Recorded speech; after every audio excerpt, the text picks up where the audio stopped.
연구로도 양자 컴퓨팅을 하고 있었던 것 같은데 이번에 카메라 뜯었습니다.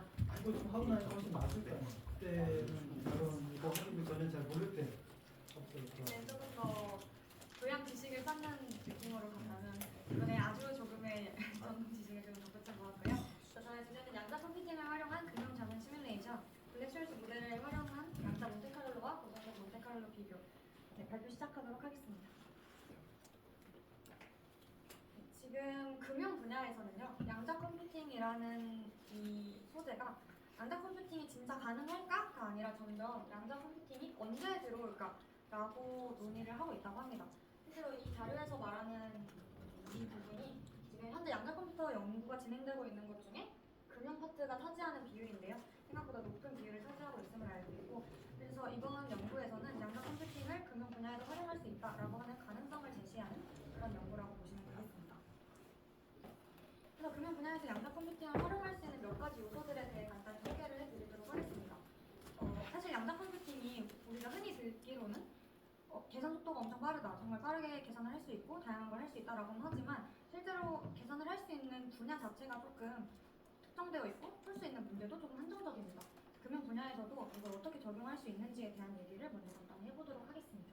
처음으로 포트폴리오 최적화라고 하는 것은 포트폴리오는 우리 투자자가 보유한 여러 가지의 자산의 묶음을 얘기를 하는데요.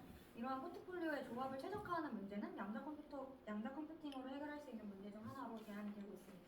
그래서 퀀텀 어프로치메이션 옵티마이제이션 알고리즘과 같은 그런 알고리즘들을 활용하면 양자 알고리즘을 통해서 최적화 문제를 해결하는 것에 사용이 될 수 있을 것이다 라고 예측이 되고 있고요. 두 번째로 사기나 이상 탐지를 하는 것도 양자 컴퓨팅을 활용할 수 있을 것이라고 보고 있습니다. 보험 사기나 신용카드 도용과 같이 특이한 케이스들을 분류하는 것이 금융 분야에서 굉장히 중요한데, 이러한 특이 케이스들을 다량의 시계열 데이터를 분석을 해서 진행을 하고 있고, 이 시계열 데이터를 분석하는 게 굉장히 시간이 오래 걸리는데 이러한 것들을 양자 구도 학습을 통해서 기존의 데이터에 없는 그러한 이상 데이터도 탐지를 할 수 있다라고 합니다. 그리고 또 다른 시계열 데이터 예측으로 주식이나 채권과 같은 상품들의 가격을 예측하는 것, 가격 변동을 예측하는 것도 굉장히 금융 콘트에서 핫한 주제인데요. 이 또한 다량의 시계열 데이터를 학습하고 또 다량의 데이터가 없더라도 작은 데이터를 기반으로 연구를 해서 그를 증폭시키는 것도 양자 분야에서 할 수 있는 그런 영역입니다. 그래서 그 중에서도 조금 더 특화해서 옵션 가격 특성이라는 주제를 가져왔는데요. 기초 자산의 미래 가격에 따라서 변동하는 그런 투자 상품을 옵션이라고 부르는데, 이 옵션의 가치를 계산하기 위해서도 굉장히 많은 시계열 데이터가 필요합니다. 우리가 현재 고전 방식으로도 몬테카를로 방식을 사용을 하고 있는데, 이 양자 몬테카를로 시뮬레이션을 통해서 다양한 시계열 데이터를 효과적으로 처리할 수 있습니다. 그래서 그를 처리하는 블랙쇼르츠 모형을 이용해서 앞으로 실험을 진행을 해보고자 했는데요. 옵션 가격을 평가를 위해 사용을 하는 수학적 모델이 바로 블랙쇼르츠 모형이고요. 70년대에 나온 굉장히 고전 모델이기 때문에 사실 현재는 조금 더 발전된 모형을 사용하고 있지만 가장 근간이 되는 모형이기 때문에 간단히 소개를 해보고자 했습니다. 그래서 콜옵션이나 풋옵션과 같은 가격을 수학적 닫힌 해를 통해서 계산하는 공식이 바로 앞에 있는 것과 같은 공식인데요. 사실 수학적 닫힌 해 하나의 해를 구하는 것도 좋지만 저희가 실제에서는 변동성이 굉장히 많기 때문에 그런 것들을 고려하기 위해서 확률적 관점을 적용을 해서 좀 변형을 하여 사용을 하고 있습니다. 그래서 이렇게 변형을 한 공식을 고전 몬테카를로에서도 사용을 하고 있고, 앞으로 진행하고자 하는 양자 몬테카를로에서도 해당식을 사용을 하였습니다. 블랙쇼르츠 공식을 적용을 해서 기존 S0라고 하는 현재의 옵션 가치에서 우리가 예측하고자 하는 이 만기 T 시간이 지났을 때의 가격을 ST라고 가정을 하고 공식을 풀어나가면서 이제 앞으로 옵션 가격을 예측해 보려고 합니다. 그래서 클래식 고전 모델로도 우선 진행을 해두었는데요. 파라미터 같은 경우에는 그래도 최대한 간단하게 시뮬레이션을 진행할 필요가 있었기 때문에 가장 보편적인 형태의 파라미터를 설정을 하였고, 이때 시뮬레이션 수를 10,000번으로 설정을 했는데 사실 10만 번까지 진행을 해도 괜찮지만 시간 효율이 별로 좋지 못했기 때문에 10,000번 정도로 제한을 해서 진행을 해보았습니다. 그래서 간단하게 클래식 몬테카를로 모델을 돌렸을 때 결과를 잠깐 보여드리자면 우선 블랙쇼르츠 공식을 기반으로 다시 샘플로 시뮬레이션을 하는데, 그 샘플은 정규분포를 기반으로 형성을 합니다.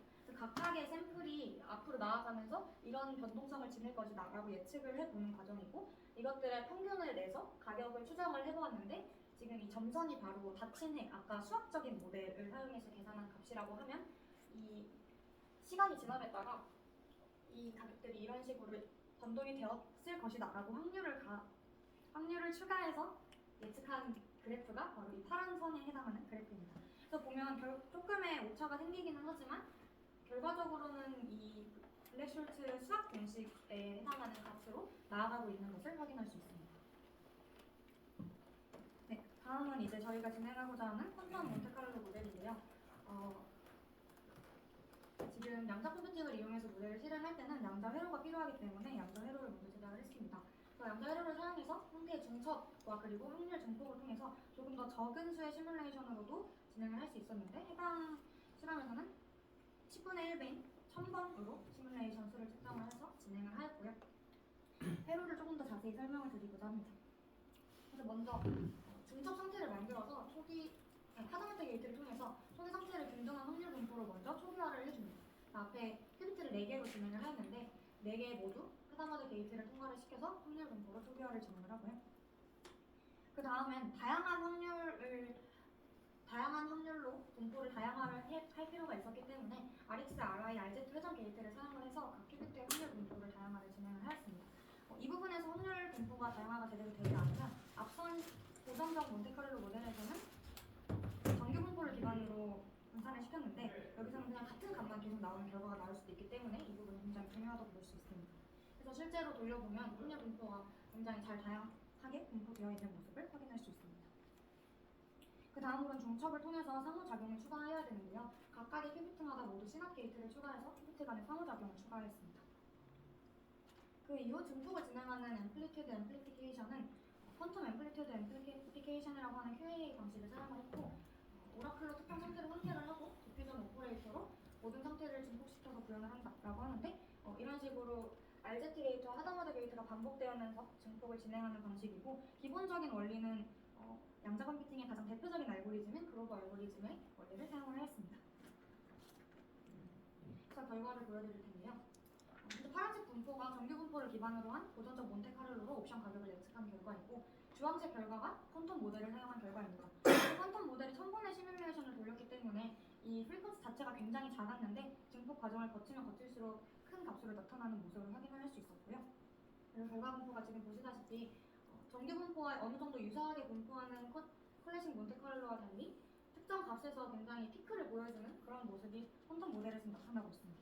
그래서 사용성이 조금씩 다르겠지만 조금 더 적은 수의 샘플을 가지고 있을 때 우리가 퀀텀 모델을 사용하면 증폭된 값을 결과로 얻을 수 있기 때문에 목적에 따라서 다른 모델을 사용하면 될 것이다 라는 제안을 드리고 있습니다. 추가로 앞선 블랙숄츠 공식에서 페이오프를 계산하는 파트가 있고요. 이게 페이오프를 원래는 그러니까 클래식 모델에서는 그대로 구현을 했고 퀀텀 모델에서도 어쨌든 양자 회로를 거친 다음에 그 결과를 다시 한번 클래식한 형태로 진행을 했었는데 이 부분을 양자 회로에 추가할 수도 있습니다.